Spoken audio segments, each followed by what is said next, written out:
साधू संत येती घरा तोची दिवाळी दसरा ही गोष्ट म्हणतात बघा. हा अनुभव आहे बघा.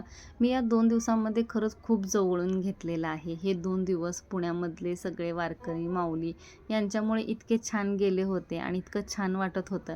पण काल आम्ही हे जेवण देऊन त्यांना परत येत होतो बघा. त्यावेळेस खूप साऱ्या दिंडी आहेत, त्यांचं सगळं म्हणजे सासवडला जाण्याची तयारी चालू होती. बघताना खरंच खूप वाईट वाटत होतं. ह्यांच्यातले खूप सारे जे माऊली आहेत, ताई दादा आहेत, हे माझे सगळे अनोळखी होते. पण या 2 दिवसांमध्ये इतक्या ओळखीचे होऊन गेले सगळेजण.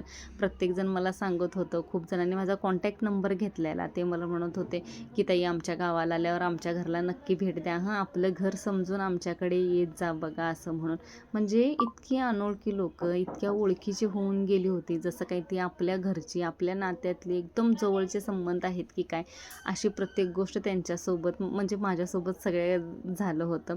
आणि ह्या 2 दिवसांमधला हा माझा जो अनुभव आहे बघा, तो मी तुम्हाला शब्दात खरं सांगू शकत नाही. पण इतकं छान वाटलं होतं आणि मी नक्की सांगते की या सगळ्यांच्याकडे मी नक्की जाणार आहे.